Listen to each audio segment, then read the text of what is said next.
ladies and gentlemen, and welcome to another episode of the Work in Progress podcast. My name is Zen, and this is Elphan, and today we're going to be your hosts. Today we've got a lot to talk about. The book we'll be talking about is The Monk Who Sold His Ferrari by Robin Sharma. This is the book right here. I will be taking this one again today because Elphan did have states. Go on, tell them how it was. We'll talk about it in the podcast. Alright, well, first thing I want to ask is, how was your week, bro? Man, it's been long. I Yeah. think that's the best word for it. Well, since we're talking about states, we might as well talk about it. States. It was Friday, Saturday. It was supposed to be Friday, Saturday, Sunday. Yeah. I competed. Supposed to be. Supposed to be. So I was going to compete in the 100 meters. Yeah. And long jump. Yeah. That was the plan, anyway. Yeah. So just so everybody knows, it's Monday today, right? It's Monday today. It's the day after you were supposed to do long jump. Yep. Supposed to do. Supposed to, guys. Yeah. So the way it worked was I had the 100 meters on the Friday, heats and finals. Yeah. And then Sunday morning would have been long jump. Yeah. So originally the plan was not to do 100 meters. The plan was just to do long jump and see, I did a lot of competitions in the 100 meters, but I only competed twice in long jump. One official comp and one not really like an unofficial comp. So as a long jumper, doing more sprints than jumps sounds a bit weird, Yeah. But you did say last episode though that you do your sprints for the jumps. Which is interesting that you were doing more sprints than jumps. Yeah. One thing that I can say though that sprints have given me is with my speed is why I can jump so far. Yeah, so of course. Yeah. If I wasn't fast, then I don't think my jumps would have been as good. But in saying that, I wanted to take this states as an opportunity just to see. Well, not to see, to prove myself that I can jump really far, and not just myself, but everyone in WA really. Yeah. So I know I had a good jump in me, but I was running.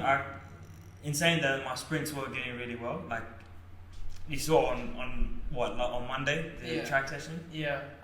Your takeoff was looking really nice. It was looking good. So the reaction time was crazy. Yeah. Maybe, but in the weeks leading up to states, the plan was not to run.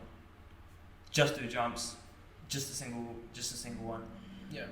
But yeah, like I said, Friday had heats and finals. Yeah. First time running in open men's. Yeah. Which was interesting, but I think going into it, I didn't have as much nervous energy or emotions going into the comp, just because I was like, I've got nothing to lose. It's just for fun. So going into that mindset, I think my heats went really, really well. Had a great start, leading the pack to 60, and then... do you know your times? Yeah, it was 10:9. Not bad. But the guy that won, he's top 4 in Australia. So what was his time? He was running 10.5, and he was cruising. That's tough. He borrowed. Yeah. But even he was surprised with my start. Like he said, "Alright, you got a good start," Yeah. But yeah, man, went into heats with no expectations. I was just like, let me just run it. And then I think after leaving heats, my confidence kind of grew a little bit. I can actually do all right. Let me see how this goes. I think mentally in the finals, I got a lot more nervous. Yeah. I went into it with more expectation, I think, realizing that, I can actually do a lot better than what I was hoping to achieve, really. Yeah. So I'm warming up for the final. What day was this? Saturday. Saturday. Feeling pretty good. Going to my final preparations, just doing some box starts, some run-throughs, and I'm still feeling really, really good. Do my last run through, start walking over to the track, do my usual stuff. I pray. I like to pray. and then just go into the race how I usually go. So I check in, everything's good, I'm calm, everything's fine. And then like what I usually do, we're watching the girls run, because they'll go girls and boys. So I'm watching the girls run, and just to keep myself warm, I'll do a couple more run-throughs, and I do tuck jumps. So that's pretty much when you just jump in the air. Yeah, I think in the clip that I posted on you, the one that we edited, was that in the blocks, before I go into the blocks. That's your routine. Yeah. So I just did one of those, and then when I landed, I just felt like a cramp in my right calf. Yeah. So when I did that, I was like, shit, like, I don't know what, like, at the time I was like, nah, we'll be fine. Yeah. You know? But then as soon as I got into the blocks, I did one more tuck jump and I could feel it again. And I was like, okay, like, either I pull out now or I just run it. And maybe it's a pride thing, maybe it's an athlete thing, I'm not sure, but I was like, there's nothing stopping me from running today. Yeah.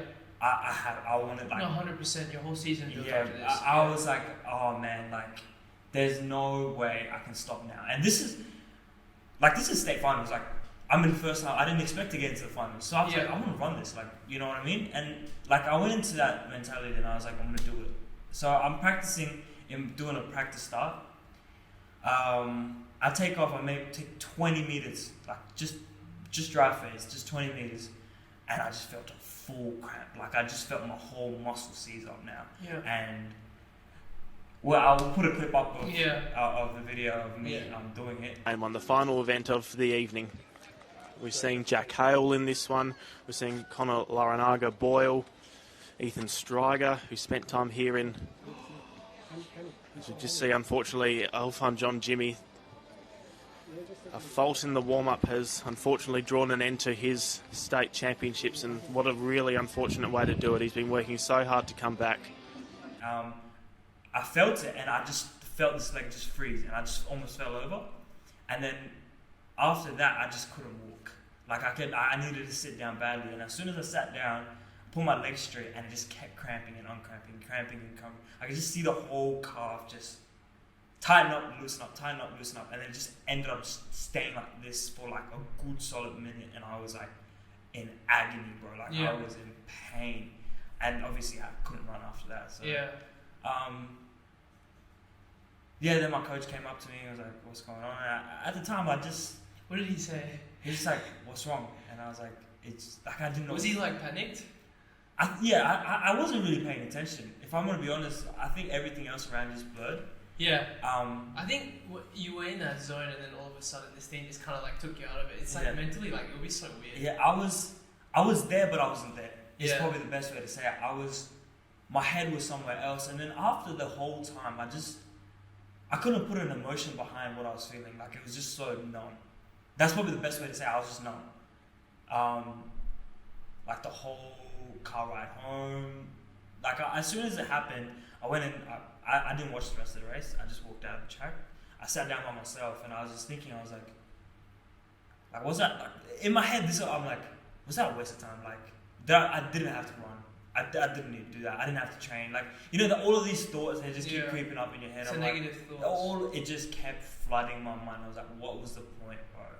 It's that, okay, I do want to add, like, before I say anything, I've never experienced something like this. Like I told you, like for me, my injury happened over time. Yeah. It wasn't like I had a sudden, like, holy shit, I can't walk. Yeah. Right? So, especially in a state final, I can't imagine how that feels. But, I do want to say I had similar thoughts. Yeah. When I had my stress fracture, I was kind of like, oh shit, was this all wasted? Like the amount of money my dad like spent on treatment and everything, like all that, I was like, holy shit, I wasted it. But then obviously, you go on. Did it kind of like come back to you where you're like, nah, I'm tripping, or was it like? If I'm gonna be honest, even till now, either I haven't processed what happened, or I haven't like. Same thing happened last year, right? States. Myself. But that was in long jump. That was in long jump. Yeah. So I don't know if it's like, I don't really believe in luck, like the whole like thing, you know, like I feel like you make up your own luck. So somewhere down the line I went wrong, but I can't say I did. I did the exact same thing I did for heats in the finals.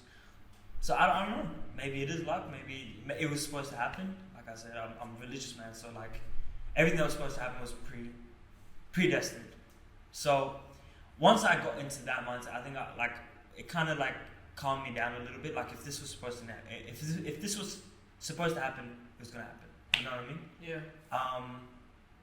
I think after that, I kind of cool myself down. Usually I have a temper. I'll get pretty mad at myself. I tried to message you. Yeah.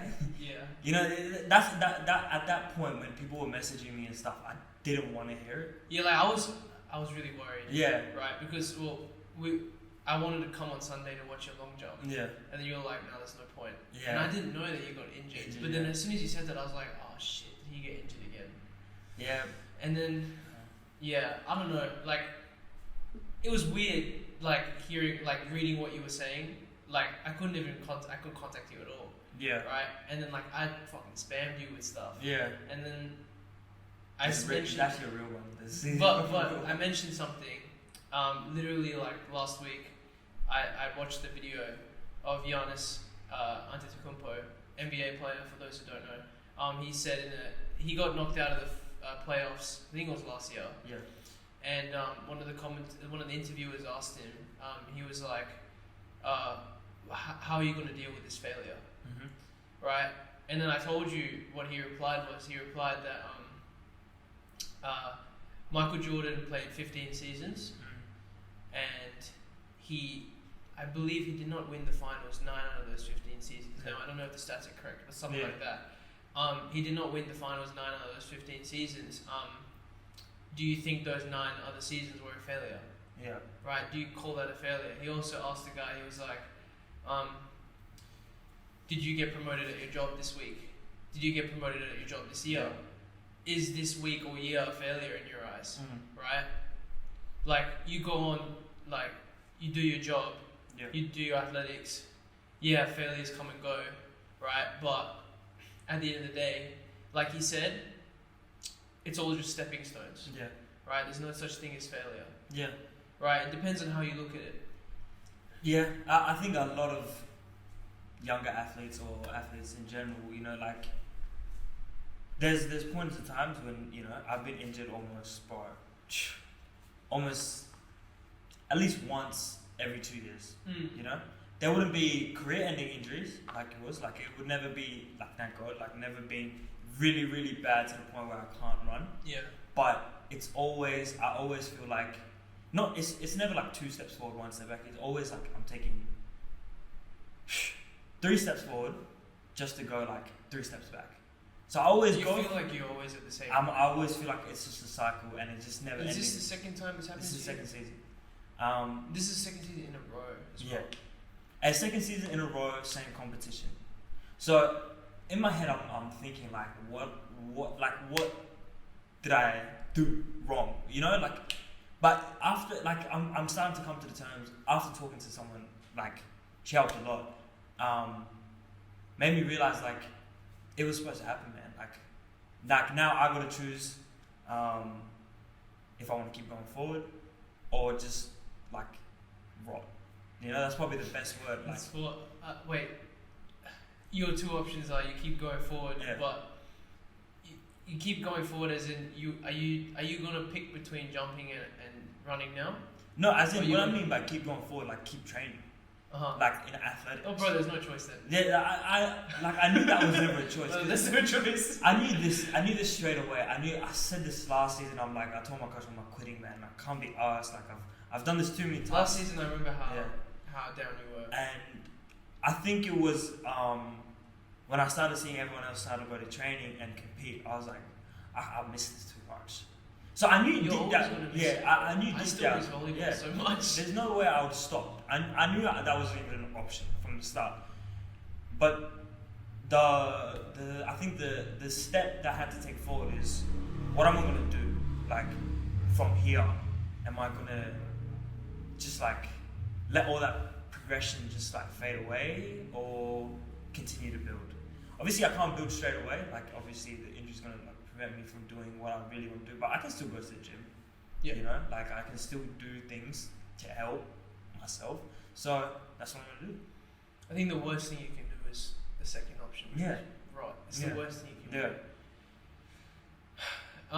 I do remember last year when you did have your injury, you did go through a phase of where you were down, a lot of alcohol was drunk. I just hope you don't go through that again. Nah, I think... I hope this time you've learned how to deal with it a bit more. I think last season, I definitely went it was like a month straight. Yeah. Month straight of almost like consistent drinking. Just not just consistent drinking, it would be consistent drinking, no gymming, no nothing, but going clubbing. Like I'll be partying every weekend, and it's something just chasing that happiness. Yeah, like it was where I would usually like release all that adrenaline or just find something to just. You're chasing that dopamine. Instead of doing it on the track, it would be at a club. It's not the same. It's not the same at all. And it took me a long time to realize that. Like I was like, after that period of time where I was just clubbing and drinking and going out, that I needed that to step I'm hoping that this whole thing forces you to stay on track. I won't lie to you. The day it happened, the next day. So yesterday I was drinking. But I'm gonna keep it real. I won't lie and say I didn't. I did. But it was definitely while I was doing it, I was like, what am I doing? You know? Yeah, dude. I'm not gonna lie. I messaged you yesterday so much, and I was like, this guy's got his nerdy silenced. Bro's on do not disturb.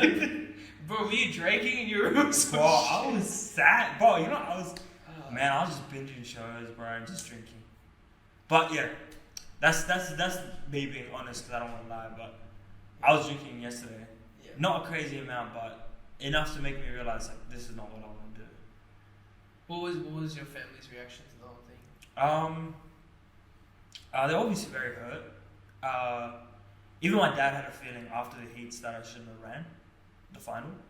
He wanted to tell me, but he didn't. I know that feeling that And he had a bad feeling about it. Hindsight's 20/20, bro. Like it is what it is. That's what I said. And then they said the same thing. Like it's your choice. Like you can either rot away and just like be a bum really, or just keep going forward. Who's gonna carry the boats? Who's gonna carry the boats? How'd your sister and your brother do? They did good. Yeah. My sister came first in long jump. Yeah. Second in triple jump. Fourth in the 100. And my is this for the age level or is this for opens as well? She's under 20s. Okay. So one more year. She has one more year and then she's open. How comes you're not under 20s? Oh, because you're turning 20 this year. Yeah. Okay, got you. Yeah, okay. Technically, I am an under 20, but I don't know how it's the way it works. But my little brother, first time doing state. Oh, second time doing state. Sorry. He got a bronze in the 400 meters. He got himself disqualified in one of the races. For full starting? Or? Yeah, in the 200. But I think he had a good time, which is what matters the most. I was going through the Athletics West Instagram and it looked like everyone was really happy. I saw Kieran did well, right? Yeah, Kieran did well. Yeah. I think everyone from the training did really well. They had their ups and downs. So my injury, Massey wasn't able to. So this is like people from my training group. Yeah. But Massey wasn't able to run his 400 because he got disqualified from full starting. So and that's his main event. You know what I mean? So he would be angry, but later that day, he was like, I'm gonna do the 100, and he just did it, and he came. I think he came second. Solid. And he's not even a sprinter. Solid. So it just shows like he's not a sprinter. He's not a sprinter. He's fast, but he's not a sprinter.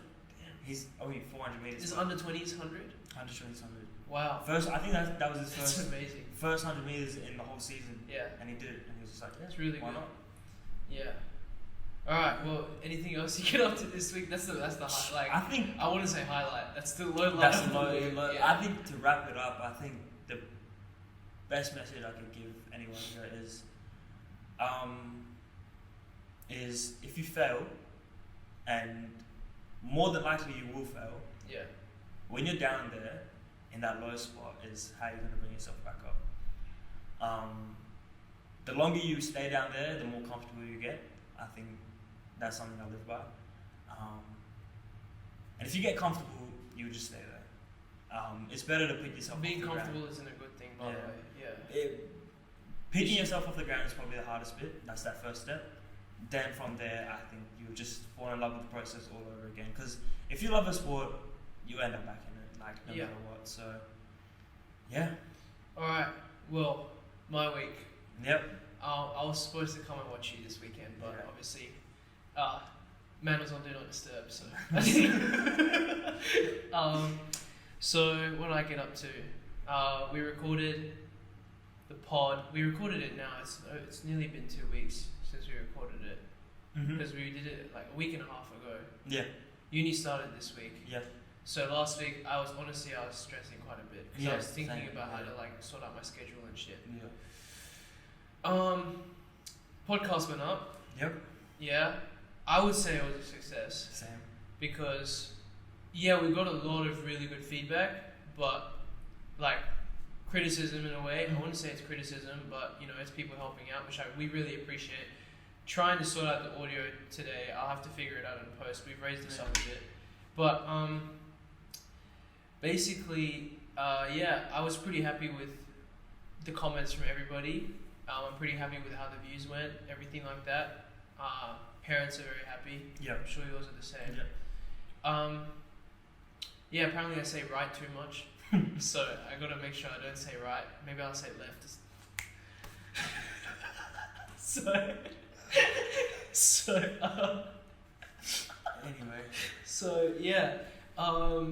We trained. I had 75 hard still, obviously. I think I'm on day like 20 something now. How's that going? Dude, okay, so Dad's doing it as well. Yeah. We went to the gym the other day and we were doing legs, and like the day before we did back, and I was like, well, pretty much, right, we have this like bro split, right? But it's like a bro split that works with our track and everything. So like I have to do 2 workouts a day, right?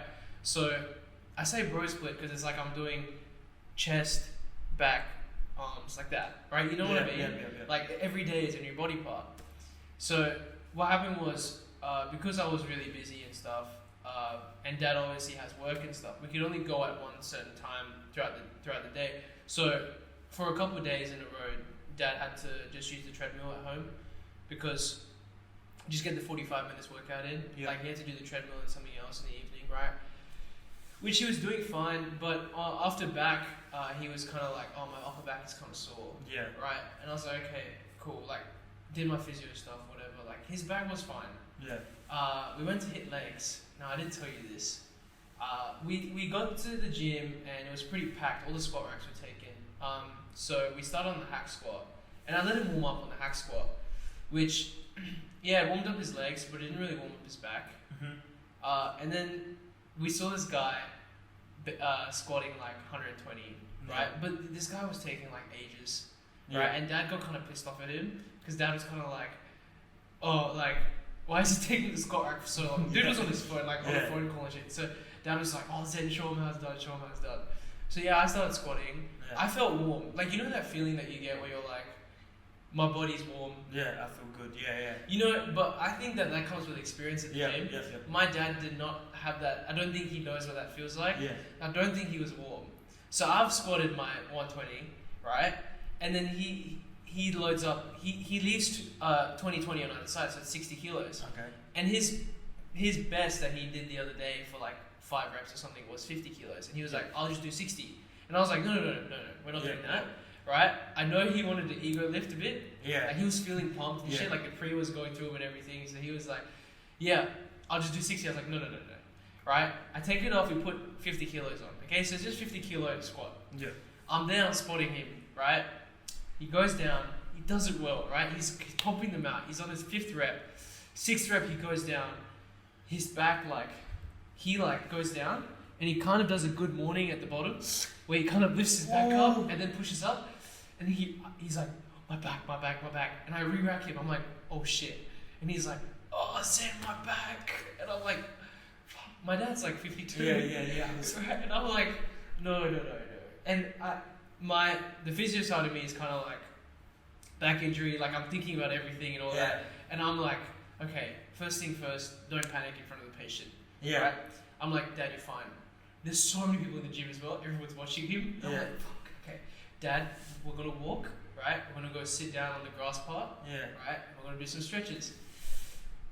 And we go see, he can barely walk, right? He can't breathe. He's been winded, right? And I'm like, oh, shit. And bro, also, I'm fucking shaking because of the pre. Like, the pre's going through me. And I'm like, right? And we sit down and I give him some exercises to do and he just can't do anything. And he can barely sit down, he can barely stand up. And a very big thing that we learned in physio last year was that a lot of people with pain in their shoulder, their back, anything like that, a lot of them, they normally just brace because their body puts them in that, I need to stay still, I can't move anything. I really didn't want him to feel like that, right? Because it actually makes the pain worse. He needs to heal, he needs to allow the blood moving, he needs to walk. So what I did was, while I was doing my exercises, I was making him walk around the gym with me, just to kind of just force him to just keep it moving rather than just sitting in one place. Which actually turned out to be a good thing because he kept walking everything. He was upset, but he was also laughing at the fact that like he couldn't walk around the gym like without looking like he's walking really slow. So he pretended to be on his phone, so he looked like he was busy. Probably on his calculator. He was. So I finished off the leg day. I ended up. I did leg day like we ran I think the day before or something like that. So I was like, okay, my legs are kind of sore. I kind of just wanted this leg day to be for him, but obviously you can't do anything else. So I just did some bench. And I was like, look, go on the elliptical, right? That machine, you know that machine, right? I was like, go on the elliptical, get it moving. Okay, he couldn't even get on the elliptical, right? So I helped him up, and he started moving, and his back started feeling a bit better, right? Because he's moving it quite a bit. We walked to the car, and he gets in the car. He can barely sit in the car. I take him home. I give him a rub down on the back, really like, but he's in excruciating pain at this point because he's sitting in that flex position in the car for like 10 minutes and he comes out, he could barely walk. So I'm thinking about what it all could possibly be. I'm asking him whether like he's feeling tingling or anything because I'm worried it's a nerve, worried about slip disc, everything, right? From what I can tell over the weekend, it's not that bad. It's not a slip disc or anything, no nerve issue. I think he has, because he feels it in his coccyx, his tailbone. So I'm assuming it's physio terms, muscles, quadratus lumborum, which is like, it's like this muscle that just wraps around the back. Right? I think it's that because he also feels winded and attaches to the 12th rib. So I think it is that, and he's had a lot of back spasms and stuff recently. Like the whole thing was pretty much, I feel like this is a very common thing when it comes to back injuries where it's like entirely mental. I think he's actually, today when I gave him the rub down and stuff, it feels like he's fine. Like, but he's stopping himself from moving. So I'm not making him do anything, really. He has technically failed 75 hard, but I'm not going to count it. I'm just going to add it because it's an injury. Like, I'm not going to, he's still eating well, drinking his water, everything. He's still doing everything right. He just can't do any exercises. If anything, his exercises I'm counting as stretches. Like, I'm counting his stretches as exercises. I mean, it's better than nothing, man. Like, I mean, it's kind of messed up. I should have probably got him to warm up his back and stuff, but see, mine was warm, so I assumed his was. Mistake on my part. I really should have. But he should have mentioned it. He didn't. He by doesn't lack of know. experience. Yeah, he doesn't really know. So that's basically what has happened. That's like the thing that happened in my week. But a lot of recording has been done. A lot of editing. Holy shit, a lot of editing. Right, you've been busy with states, so too much editing this week. I also started a vlog on Sunday. I'm gonna try and post this week-long vlog.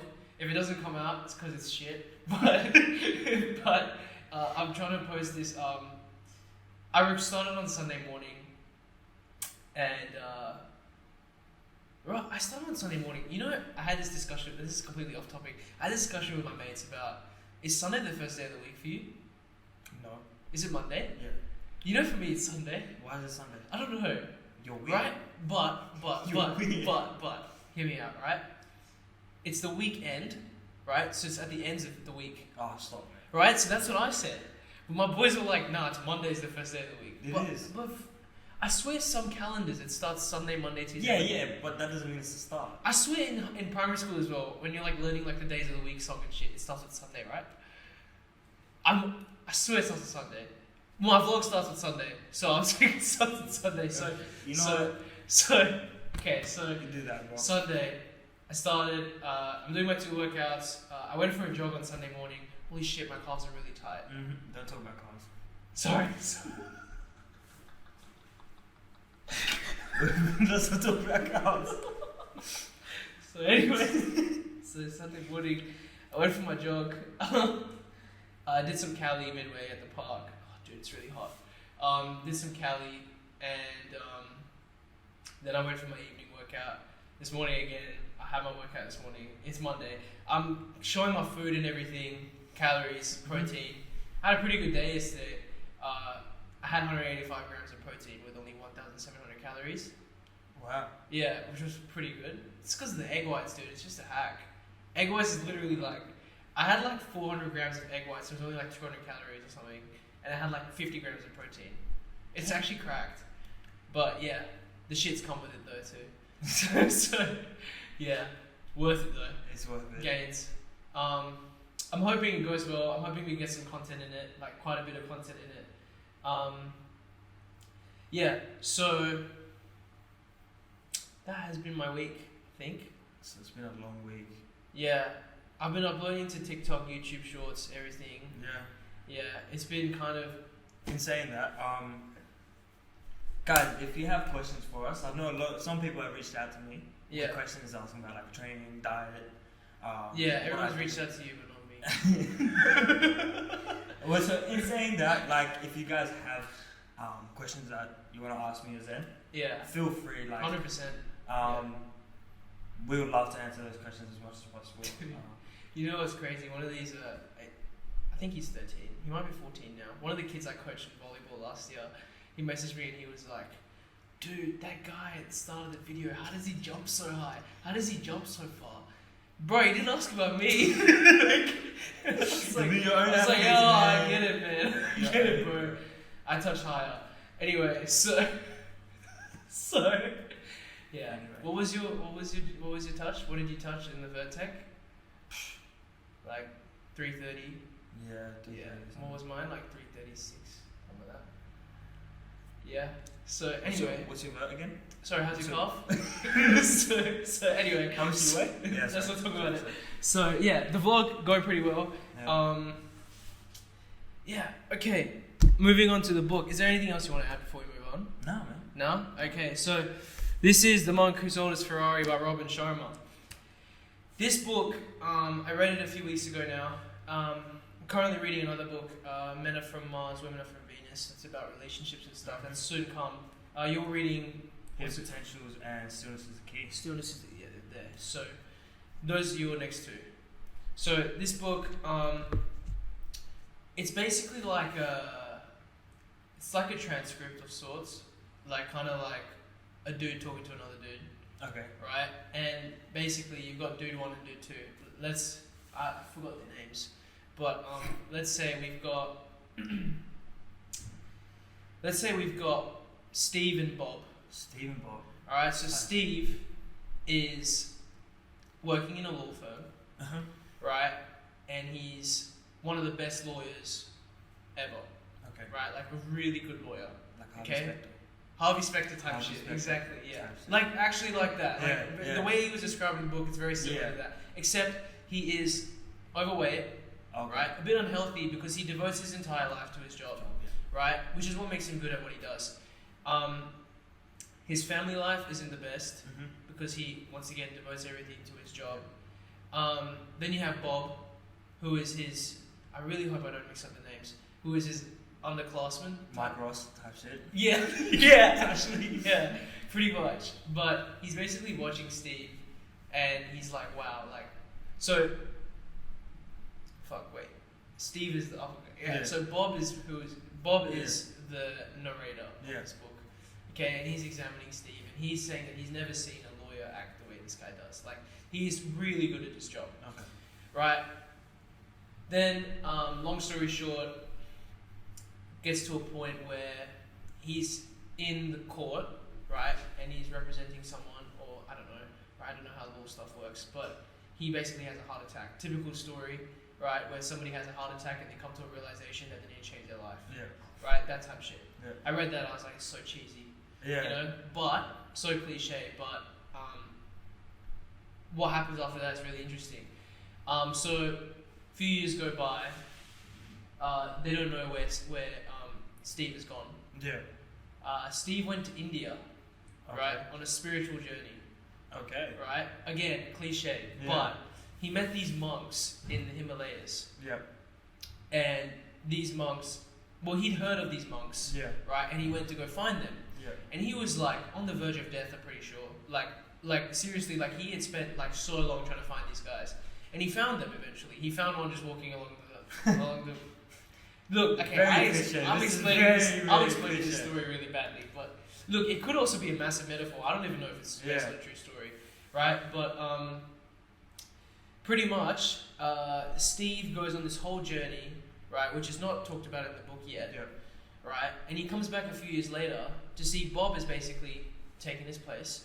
Uh-huh. Right, Bob has basically done what he thought was correct in the sense that he followed Steve's footsteps. Mm-hmm. Right, he put 110% into his work. Mm-hmm. Right, and obviously you know being a lawyer is a very stressful job, as you've seen in Suits. So, you know that like he's basically working overtime. Yeah. So, Steve has entered the building, right? And Steve now is tan, handsome, right? Lost all the weight, looking like 10 years younger, right? So cliche. Hold on, let me cook, okay? And then Bob's like, oh, who is this guy? Bob doesn't recognize him. Yeah. Then Bob finds out it's Steve. Now this is where the whole conversation occurs. Right? Where he's like, holy shit, how does this happen? Like, from what we saw, the guy who had the heart attack to now. Steve was told by the monks that, look, what we have taught you here, we want you to go and share it with the rest of the world. So, he has come to Bob, who was his mentee, right? And he has come to him and is like, this is what the monks taught me, right? This is what the gurus taught me, right? And this is what I'm here to share with you. Yeah. So it brings us to a story that one of the monks, well, the main monk, taught him, because they were really impressed with how his drive to want to change and better himself and everything. So they taught him through this story about the 7 virtues of life, I believe that's what they called it. I will read that story now, the best I can. If I can find it, I know it's somewhere here. This really sounds like Suits. This sounds more like Suits. It is so weird, wait. Like, it is a really, really good book, because I thought, I was like, what the hell am I reading? Yeah. Right, my mom gave me this book. Oh, okay. Right, and I was like, what the hell am I reading, right? Shout out to Auntie. Yeah, shout out mom. And I'll read you this now, and this really blew my mind. I was like, what the fuck is this, right? So this is what the guru told him.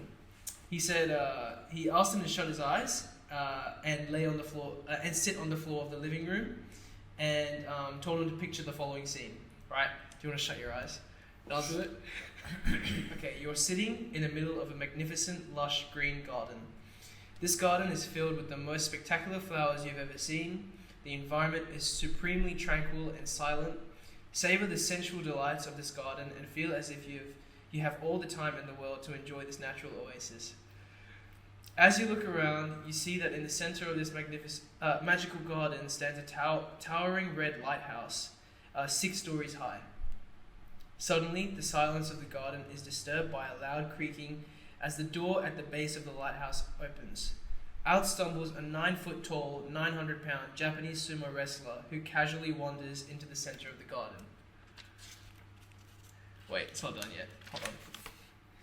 As the sumo wrestler starts to move around the garden, he finds a shiny gold stopwatch which someone had left behind many years earlier.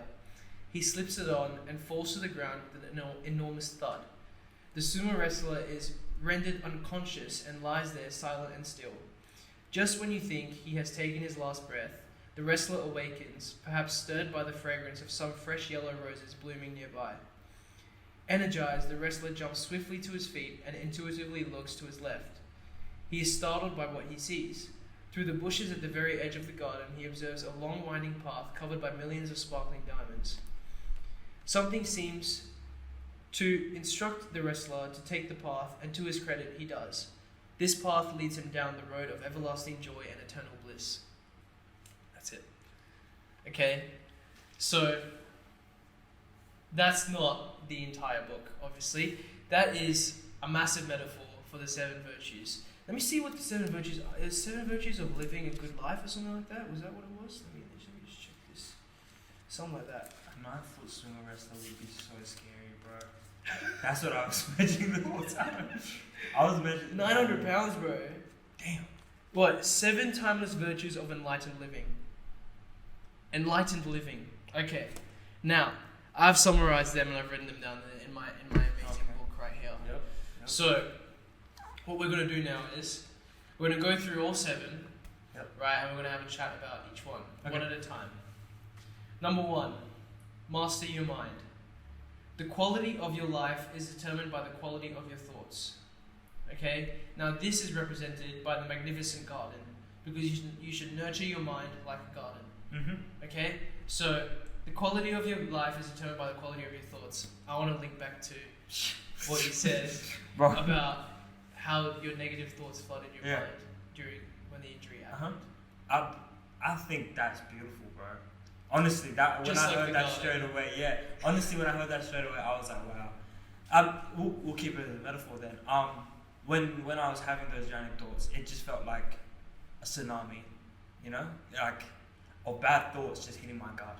Best way to say it. And there was a brief moment of time where that garden vanished, and that I think that vanishing is like my career in athletics vanishing. Like I was like, now I'm done.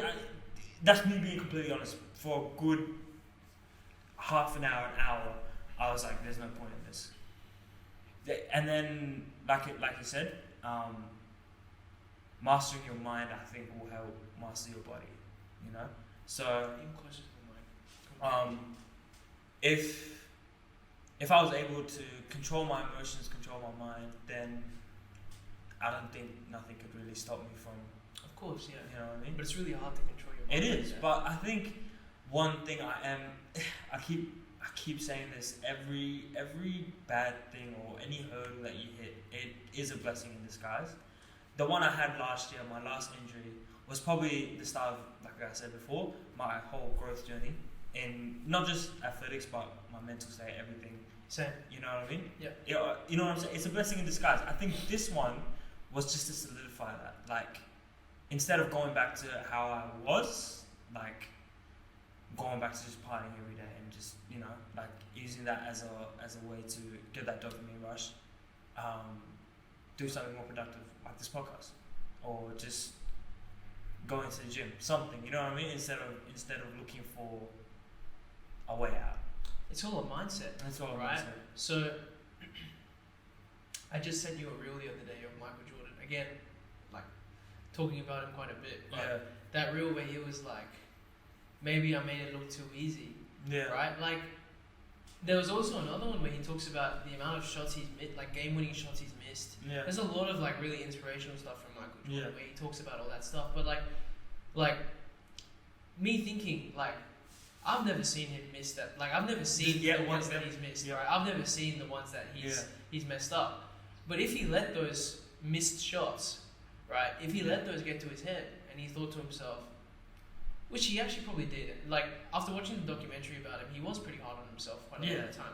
But if he played that flu game thinking, oh, I'm sick, right, I can't really play that well, he wouldn't have had that flu game, right?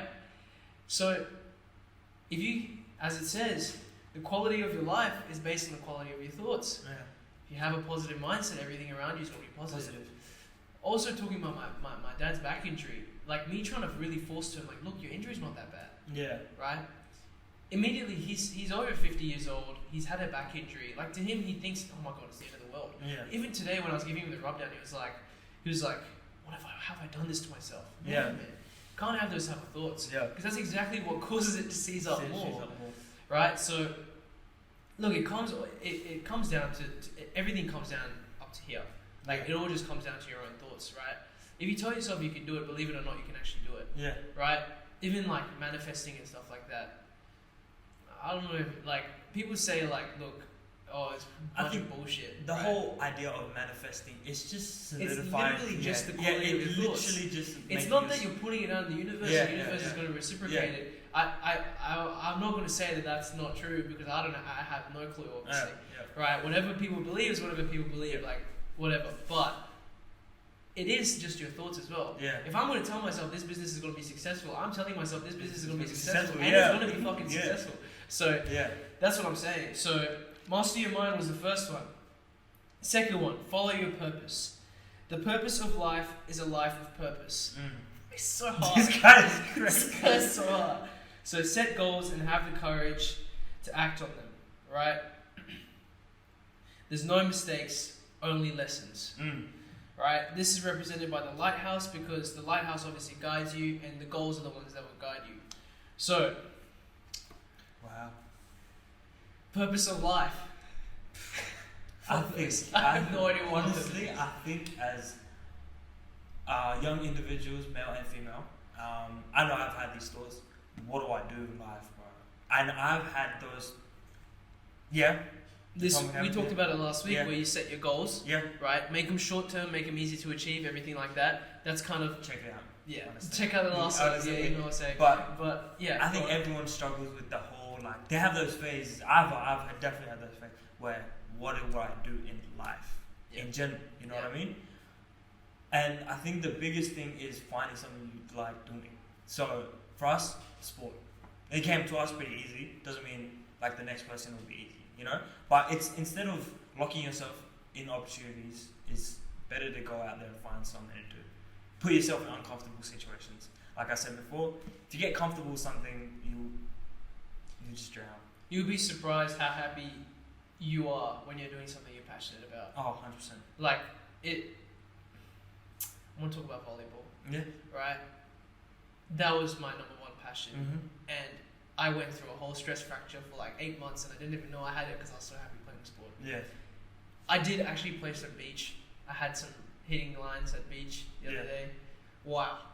Dude, I was so happy. Yeah. Like, I was hitting like shit because I haven't jumped in ages. Yeah. Right? I've never jumped on sand. That was my first time ever. Okay. Right? And dude, that was so much fun. Yeah. Like, even when I was missing, like, I was dead tired. Yeah. Right? My whoop was like, what is going on? Yeah. Right? It was like, so many calories burned and shit. But I was enjoying myself way too much. Yeah. Right? Chase your passion. Yeah. Follow your dreams, boys and girls. Yep. Right? Do what makes you happy. Life is short. Alright? That takes us to the next one. Okay, now it actually says one of the things is practice Kaizen. Now, Kaizen is actually a Japanese thing. Yeah. Have you heard of it? I've heard of it, yeah. It's never-ending improvement, right? Yeah. So, it says success on the outside begins within, right?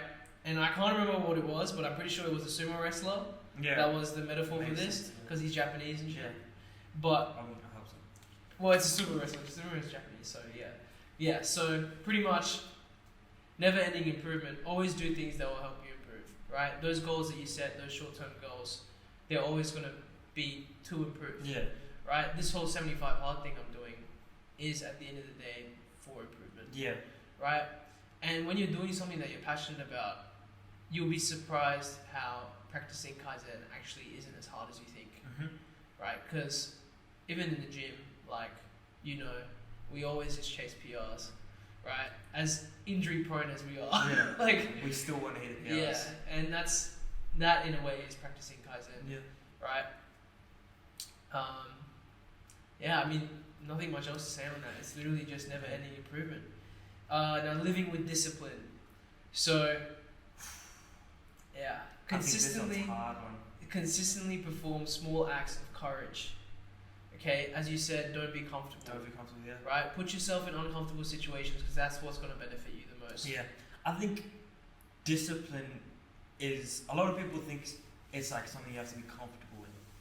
discipline is not supposed to be something you're comfortable. Make it easy. Make it easy, yes. But put yourself, as it says in this book. Yeah. Right. Make it easy for yourself. Right. Make your habits easy. Yeah. But don't make them.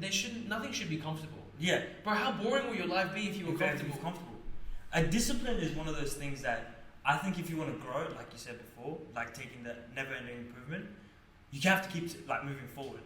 So a discipline, like a lot of people think, oh, like if I keep doing this every day. Sometimes you do the same thing every day, like cool, but you have to progress. Yep. Okay, so in your 75 hard, it's not gonna be like, oh, let me just do 100 kilo squat every day. You know what I mean? Or you're gonna have to up the weight eventually. You're gonna have to up the reps. No, that's progressive overload. That's like one of the main things of bodybuilding. Yeah. You have to progress. You have to put yourself in those uncomfortable situations. 100%. It applies to a lot of things, not only athletics though. Yeah. Right? Like, I'm very uncomfortable in my uni degree. Mm-hmm. You know. Right? But, I know. like, yeah, I still have to do it. Yeah. Like, game's the game. I gotta do it, man. The game is the game. Right? So it says, small victories create momentum that excites you to take larger steps along the path to your highest self. Mm. So,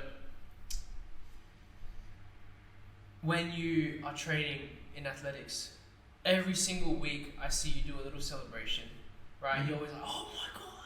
Yeah. Right? Like, when I recorded you the other day, like that takeoff that you posted to your story, that I've never seen you take off that fast. Yeah. Everybody behind the camera was like, holy shit. Yeah. Right? So, that itself is a little victory. Yeah. And that made you feel really good. Yeah. That was a small thing of victory. And it's taking you to a higher point. You're achieving new things in athletics. Yeah. You were achieving new things in athletics. Yeah. And you will soon. Yeah. But yeah, I mean, this metaphor is the pink wire cable that was on the sumo wrestler, right? So with the pink wire cable, the way it works is obviously he was wearing it, right? Each small wire in a big wire. Right, so a wire cable, right, is made up of smaller wires. Yeah. Each small wire is flimsy by itself, but altogether it's strong. Right. Right, you can apply that to a lot of things. Right, working as a team, shit like that. Yeah. You can't have a volleyball team with one player. Yeah, you can't. Right, stuff like that. Together the cable is tougher than iron, is what it says. So there you go. Number 5, respect your time. Time is precious and non-renewable. Focus on priorities and maintain balance.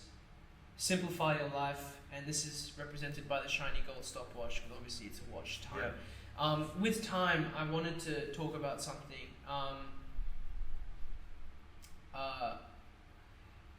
I was watching this thing about, it was like a graph, and it showed every single year of your life, basically. Okay. Right, let's say you live till around 80.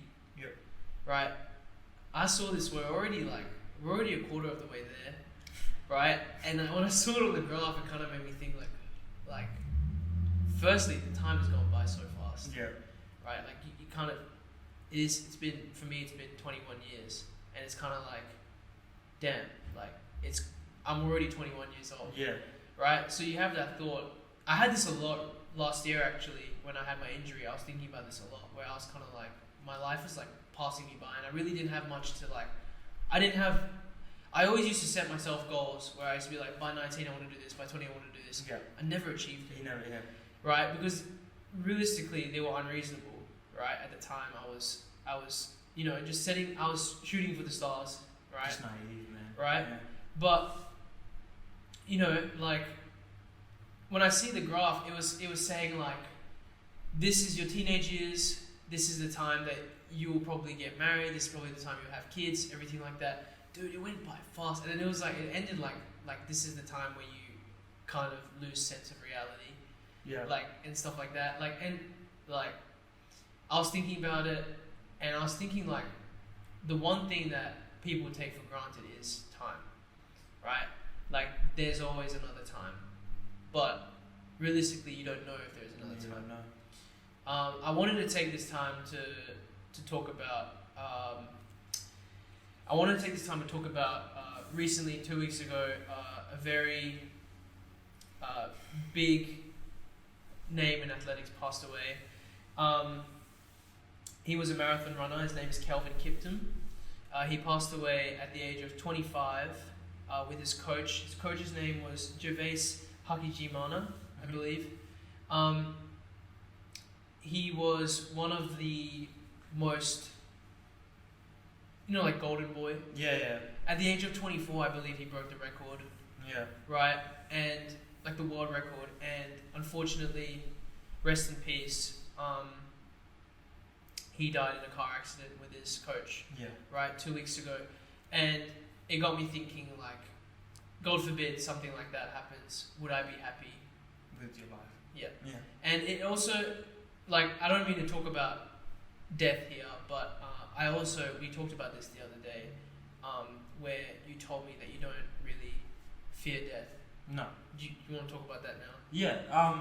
I think, like I said before, I do believe in a higher power. Yeah. I believe in, someone there. So in my head, I take this quite seriously, and the whole idea, like, if something was supposed to happen, everything is predetermined, predestined. So, in the example of death, if I was to die tomorrow, die in the next hour, that was supposed to happen. You know what I mean? And, like, that's kind of like this. That's the Stoicism kind of philosophy, where it's kind of like you care about what you can control. Yeah. And you don't care about the uncontrollable. I can't. You know. But you know, there's always this fear that, like, I have and a lot of other people have, where it's kind of like, let's say, look, we hope there's an afterlife. Let's say there isn't. Right? The thing that's most precious about life, I'm quoting Ricky Gervais with this, I believe that's how you say his name. Yeah. But the guy from the Office, he was talking about how life is so precious because you can only watch it once. It's not like a movie. Yeah. Right? And we're kind of hoping that there's an afterlife, but even if there isn't, you need to make every moment count as if it is your last, which is one of the 7 points that they do talk about. I think the idea of fearing death it's a bit like, I don't know what the right word here is, but if you live your life like wondering what's, like, if something's behind your back, or something's gonna happen, or this. Of course, you can't live your life fearing death. Of course, but there is that fear where you're kind of like, have I done enough? And that's what this is what it's talking about. Time is precious and non-renewable. Focus on doing the things that makes you a better person. Yeah. Right? It leads me to the next point, where it's selflessly serve others. Okay. The quality of life comes down to the quality of your contribution. Right? Not only your thoughts, your contribution as well. Right? When people pass, a lot of people say, want to leave a legacy, want to be remembered for something. Right? You might want to be remembered by certain individuals, particularly for helping them in their life. Right? Elevate lives of others, and your life will reach higher points. This is represented by the fresh yellow roses, because there's a quote, and it goes, "A little bit of fragrance always clings to the hands that give you the roses." Wow. Right? So, our whole thing here that we're doing is, at the end of the day, to help young athletes which is our way of giving back. Right? But it's emphasizing how important something like this is, especially when you never know what can happen to you. Right? You might think being selfish is a good thing. Right? It's a great thing. It's really good to be selfish. Live for yourself, right? But also live to serve others. Go on. I keep bringing back as a religious standpoint. This is being selfish. Yes, it's like, you want to do your own things and like make yourself a better person. But yes, there is joy in doing that. But I think the biggest joy, at least I can say for myself, and I think you too as a coach, when I see one of my athletes do something like get a personal best, or just do good in something, like the joy that brings is way bigger than, I can honestly say this, that when I saw one of my athletes just come to me and give me a hug and cry because he won for the first time, Yeah. it beats any medal I've got. There was one kid I coached last year. His name, well, actually, there was out of all the kids I coached, and not even kids, I coached guys that were older than me as well. Out of all of them, we won the gold medal for that division, and I was really happy to see that. Yeah. But a few of the kids, like, they were really young. One of them, the 13-year-old I was talking about, his name is Oscar. Shout out Oscar. I know he's watching. Oscar, I brought him in from my other coaching. I had multiple coaching jobs. Yeah. I brought him in from there, and I was like, look, you're a talented young player. I want you on the team as the setter, right? Show me what you got. Okay. And I told him, I promise you, by the end of the year, like, we had a crack team. I was like, look, we're gonna get a gold medal. Okay. Right? And he played really well, right? And I believe he's still playing, and probably at a high division. And I was really proud of him. Yeah. Right? And yeah, I mean, he played really well throughout the whole season, and I was really happy to see that he got the gold medal. Another kid, Ian, short kid, sorry Ian, but he flies. Yeah. Like, he actually flies, and he absolutely popped off in the finals. Yeah. And it was the coolest moment to see, like, coolest thing to see. So seeing all these kids now, obviously, shout out to the Div 3 team, go up in their divisions, it makes me really happy, right? And that's the sort of thing where that moment of us winning the finals, like, even though I was coaching, but, like, even though I didn't really do, I just coached, right? Yeah, they're the ones that played, right? Even though I didn't really do that much in my eyes, right? They still left happy, right? And I know that it made them believe that the whole season was worth it. I think, man, that feeling of, you know, you're a coach, you don't play. You know, you're just watching the sidelines, but I genuinely feel like I'm running with him. Yeah. You know what I mean? When I'm watching him play, I'm screaming, I go, now push, or watch your arm. I feel like I'm running with him. Yeah. You know, like, and that feeling that can't be topped. And like I said, I've won a lot of medals, but that medal the one he won, not the one I won. It feels 100%. It felt so much better. It felt so much better. So, back to the point, serving others. Yeah. Serving others. The last one is number 7, embrace the present. Live in the now, never sacrifice happiness for achievements, live each day as if it's your last, and that's the winding path made out of diamonds, right? Yeah. The journey of life is like, what do you call it? It's got many small treasures in it, right? So the winding path is the journey of life, and the small diamonds are those small things that you don't really notice. Okay. Right? When you're walking down a path, you look straight ahead. You not look down. Right? But if you slow down to observe the path, right, you'll kind of realize that there's a lot of small things that you need to be grateful for and appreciate in the present day. What's one thing that you were grateful for in your volleyball journey? One thing I was grateful for. There was a lot of things I was grateful for. But if you had to pick out my coaches. Yeah. Right. Okay. Yeah. My coaches were. I was very lucky to be pulled up to the state league. Mm-hmm. Like, even train with them. Yeah. Like, I was the youngest in the team, and for me, everybody was like my mentor.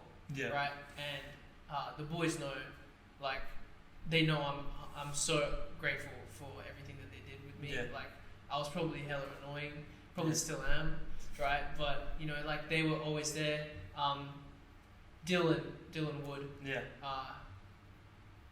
We might get him as a guest on the podcast coming up, but he coached me throughout high school. Yeah. And then I ended up playing with him.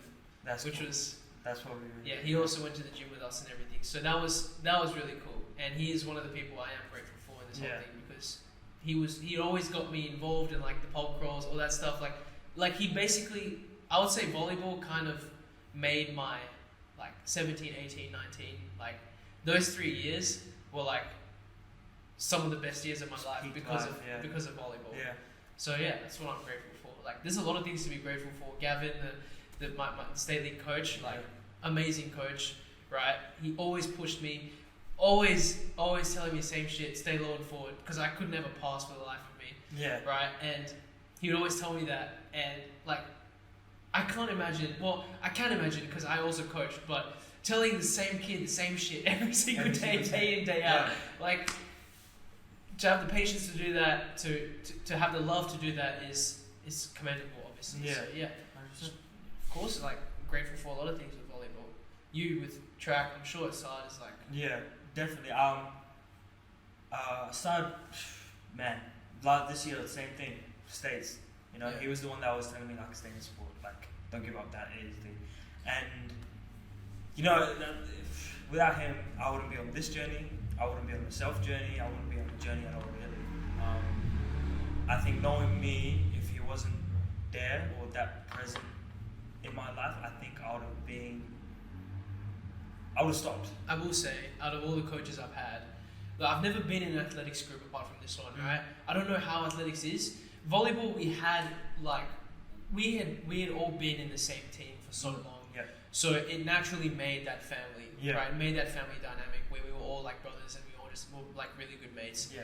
But I will say volleyball, the community as a whole, it got quite toxic towards the end because it became like a lot of like people with egos, like really pushing like certain things. But in athletics, with this group that you have with Assad, like that I'm so happy to be part of. Yeah. Right? It really feels like a family, and I know that he's pushing it. Yeah. Right?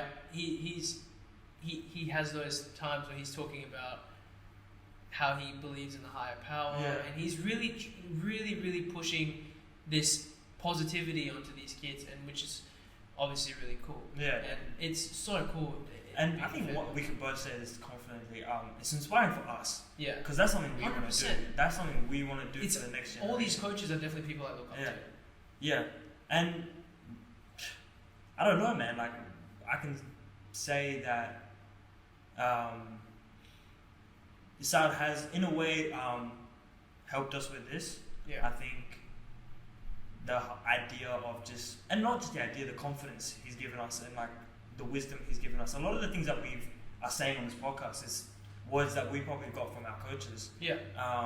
Not just Assad, but Gavin, and I'm sure guessing a lot of other coaches from gym. Yeah. And just various other experiences. Yeah.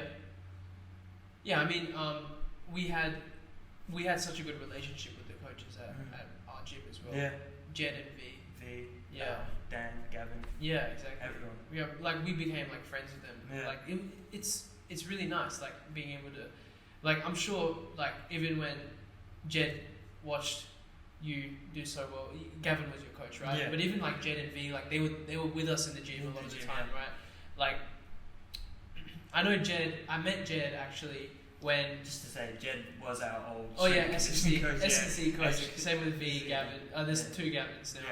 Yeah. I had Gavin, my volleyball coach, and there's Gavin, the S&C coach. Yeah. But these guys like I remember I met Jed because I was at one of the state league games. Yeah.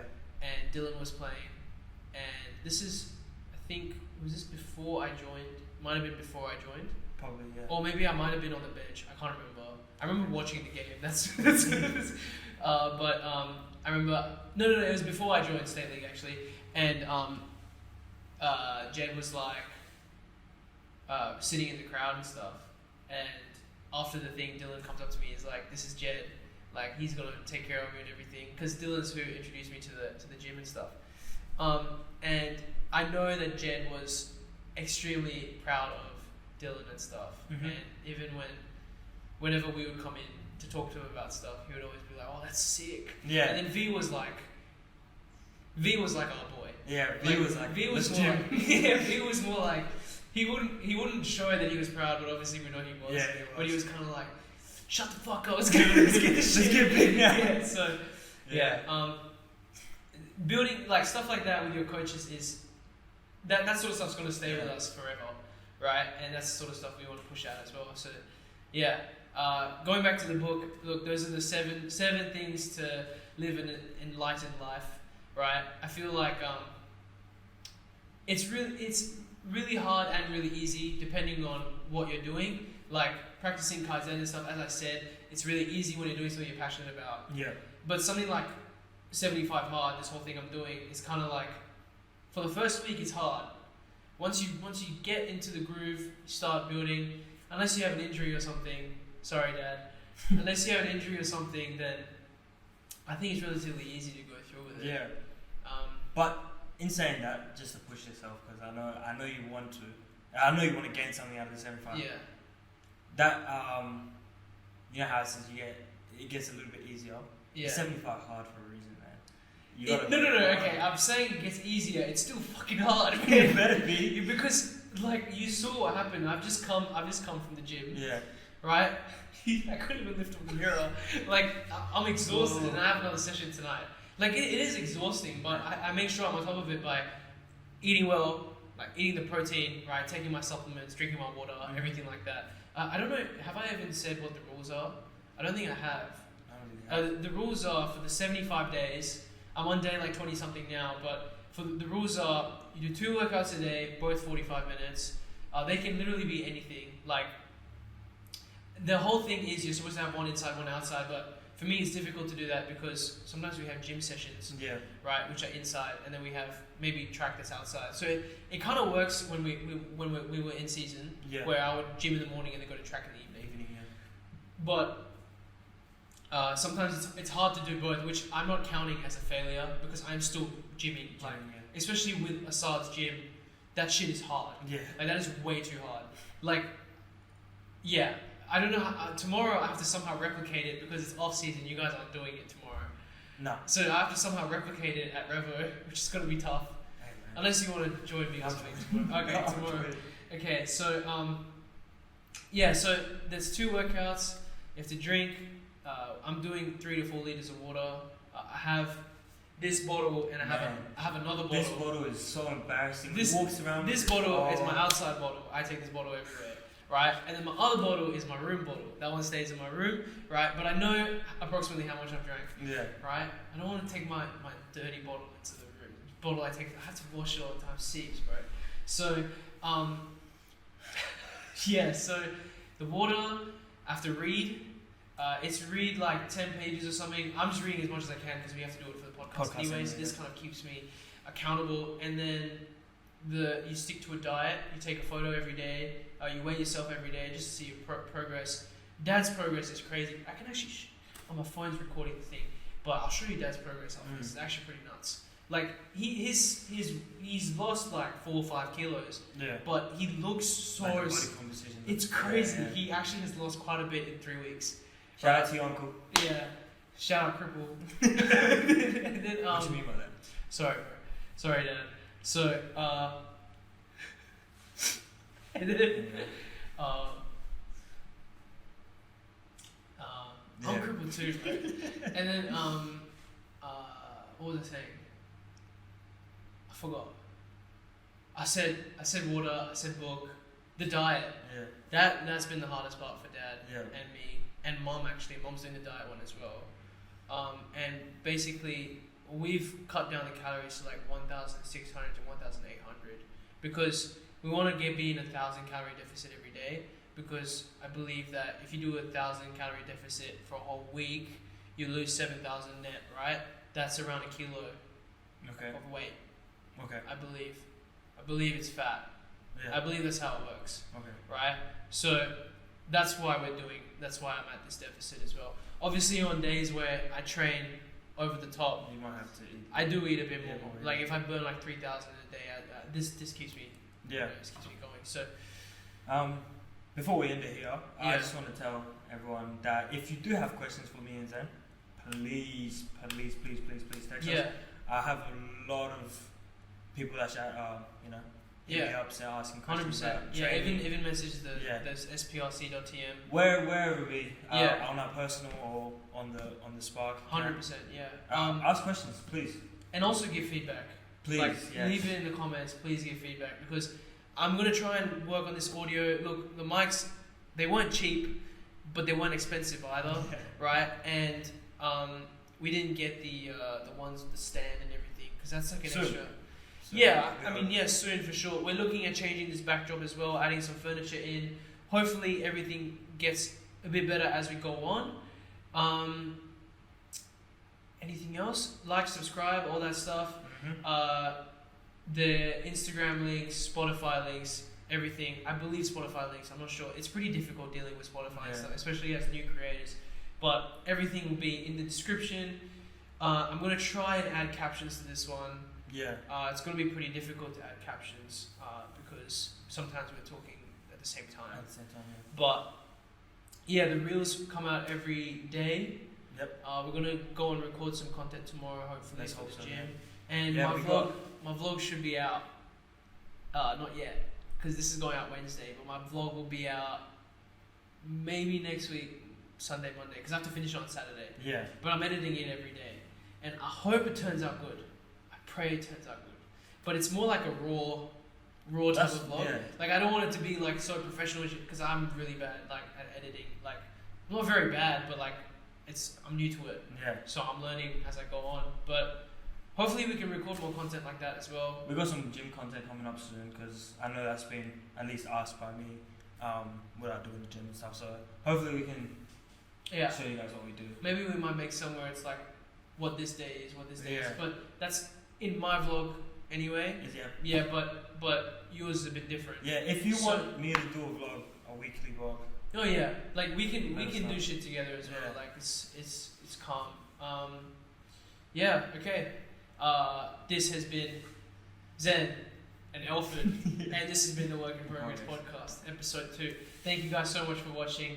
Take care and peace. Sweet. Oh man, I'm wet. I'm so hot.